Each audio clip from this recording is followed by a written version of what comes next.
Hi, my name is Chuck Madera. I'm the writer and producer of Scout Force 5. I will also be playing the part of the Bounty Hunters. Hey everybody, this is Stan.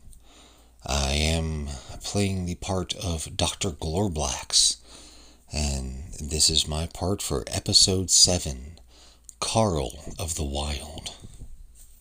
This is Grace Kinky reading for Riggs in Scout Force 5, Episode 7, Carl of the Wild. Hi, my name is Sam, and I am playing the part of Wren. Hey, I'm Britt Madera. I am reading the part of Sky in Scout Force 5, Episode 7. And when you're heading as close as Mars or as far as the stars, I'm Craig Gaunch, your narrator. Scout Force 5, it's Episode 7. Scout Force 5, Call of the Wild.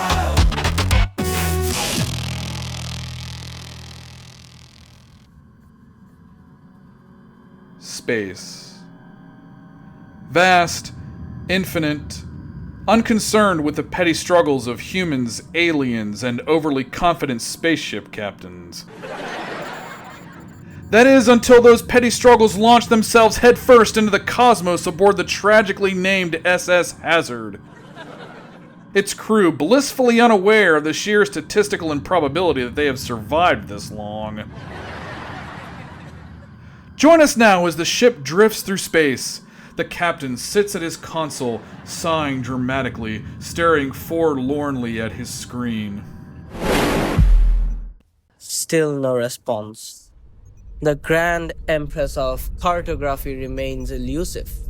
She's a woman of mystery, but alas, my maiden of maps, I shall plot a course to your heart. Meet Captain Jerick, self-proclaimed visionary and egotistical leader of Scout Force 5. Brilliant in his own mind, infamous everywhere else. His charm is undeniable, mostly to himself. Great, another entry in Jerick's Book of Delusions. Speaking of disasters waiting to happen, I finally managed to reconfigure a universal remote to control Simon, the laser disc of death. So, with any luck, this souvenir won't vaporize one of us in our sleep. But who knows about any of the other dangerous alien artifacts Sky brought on board. Meet Riggs, the SS Hazard's sarcastic engineer, a master of keeping barely functioning machinery from outright mutiny. You say dangerous alien artifact. I say conversation starter. Besides, how else are we supposed to remember which planet tried to eat us? Sky, the recklessly optimistic pilot of Scout Force 5, enthusiastically plunging the crew into adventure, blissfully unfazed by the looming catastrophes ahead. If there's a bad decision to be made, she's already halfway through making it. Carl, Sky's carnivorous plant, has shared with me deeply philosophical musings about digestion, the inevitability of decay, and some unsettling existential thoughts regarding the nature of prey. Meet Dr. Glorblax, the SS Hazard's resident 7-foot-tall sentient plant, brilliant, unshakable, a bewildered observer of human behavior and the fascinating contradictions it presents. Guys, my scanners just picked something up. A planet. Teeming with life. Teeming! I repeat, abundantly teeming. And finally, meet Wren, the overprepared, paranoid, conspiracy-loving logistics officer of the SS Hazard, always scanning, always analyzing, always ignored. A planet teeming with life? I love life. Life is my favorite. And I shall be the one to diplomatically greet this life. Ren, run long-range scans before we land. We must know what kind of life awaits. Oh wow, now we're scanning before recklessly plunging toward disaster? Look at us, learning! Alright, scan initiated. Wait. Well, this can't be right. What? What is it? No, this is absurd. Ren, would you like to share with the rest of the class? It's kittens. An entire civilization of kittens. Oh, my stars! A kitty planet! Kittens! Kittens, kittens, kittens! Kittens, kittens, kittens! This is gonna be the best day of my life. My life. Kittens. No. We should keep moving. Come on now, Glorblax. You don't get to be the cautious one. Exactly. That's my job. Stay in your lane, plant guy. I mean, normally I'd object, but it's kittens. Who could resist? Wow, Ren's actually agreeing to something reckless. I didn't have that on today's bingo card. Captain, Carl and I sense a great disturbance and a force exerting influence upon this sector. I insist that we do not deviate from our original trajectory. What do you know that I don't? Everything. Also, I have a bad feeling about this. Not listening. Glorblax, you may be highly intelligent, but I must insist that we land. It is our destiny. We are going to pet kittens and we are going to enjoy it. Buckle up, it's snuggle time! The SS Hazard hurtles toward the kitten planet, its reckless descent guided by Sky's boundless enthusiasm. With a resounding thud, the ship crashes through towering scratching posts, sending them toppling like dominoes, knocks over fragile vases arranged suspiciously on the edges of tables, and then skids to an undignified halt in the heart of a metropolis built entirely from cardboard boxes. 100 tiny orange kitten faces peek from their cozy shelters, pausing their mid-afternoon naps to regard the wreckage with sleepy, unimpressed blinks. We're here, and the ship is mostly intact. Well, intact is subjective. Riggs opens her mouth to argue, then a tiny kitten yawns and scratches its little paws. Fine, I will admit, that's very cute. Enough chatter. Crew, your orders are simple. Explore and cuddle. Obeying their fearless, and mildly ridiculous, leader, the crew of the SS Hazard disembarks, stepping onto a planet unlike any they had encountered before. It is a thriving feline utopia, where civilizations are built from cardboard box villages, and society revolves around 3 essential pillars: long naps, excessive grooming, and spontaneous bursts of energy that defy all logic and reason. Every single kitten is orange, a never-ending sea of ginger floof. But something catches their attention. 3 calico cats standing near a sleek-looking spaceship. Their distinctly different coats marking them as outsiders in this overwhelmingly orange society. Okay, since when do kittens have spaceships? Relax. There is nothing to fear. Statistically, kittens do lower anxiety levels. Also, this is an objectively superior environment to our usual life-threatening excursions. Look at all the little kitties with their big eyes and their adorable jelly bean toes. Yoink! I have selected my kitten. I have always wanted my own little kitty witty. I shall name him George, and I will hug him and pet him and squeeze him all up. This is exactly what I needed. A planet of cuddly joy to lift my troubled soul. You know what? This is actually helping me get over my heartbreak. While the crew indulge in kitten-related bliss, Glorblax remains eerily still, staring into the sky. His leafy fingers twitch around Carl, the carnivorous plant, who rustles anxiously.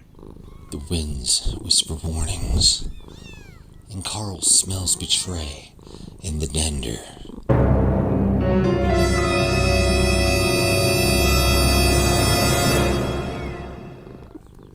Space has its fair share of terrors. Rogue asteroids, moody black holes, malfunctioning airlocks. But kittens don't usually make the list. And yet, 3 calico cats stalked toward the crew of the SS Hazard, radiating something far more sinister than Snuggles. In a flash of fur and light, they morph, limbs stretching, armor forming. These aren't kittens, they're shape-shifting bounty hunters armed and very much not here to be pet. They point their weapons at Scout Force 5. This, as one might imagine, puts a slight damper on the kitten-loving festivities. I knew it. Your journey ends here. Wait, there must have been some kind of mix-up. Who are you? They're shape-shifting bounty hunters. Didn't you hear the narrator? We were hired to terminate the most incompetent crew in the galaxy. Yeah, that tracks. But who hired you? We cannot tell you who she is. Well, that's not at all ominous. As the bounty hunters raise their weapons, preparing to end what has undoubtedly been the most bizarre afternoon in the crew's history, something shifts in the sky. The sky darkens, swallowing light as a massive shadow stretches across the feline landscape. The bounty hunters freeze, their eyes wide, their faces painted with horrified recognition. No, it can't be. We have to get out of here. Now. Move. Panic erupts among the bounty hunters as they scramble towards their ship, abandoning their mission with uncharacteristic urgency. It has arrived. I knew those bounty hunters would run when they saw me and my bulging muscles. But this lighting is awful. How is a man supposed to look heroic when everything is cast in a shadow of despair? Oh, no. Is that... Oh, please tell me that's not the jungle planet that tried to eat us. Oh, yeah, that's the one from episode 3. I never forget a planet I crash into, especially one with teeth. Its true name is Verdant Mandibula. Before the crew can process this concerning revelation, the bounty hunters board their spaceship. This is above our pay grade. Get us out of here. Start the engine. But before they could blast off, it happens. Vines, thick as cables and fast as lightning, erupt from Verdamandibula's looming mass. In seconds, the massive planet snatches their sleek vessel, drags it into its monstrous jaws, crumpling the ship like an aluminum can.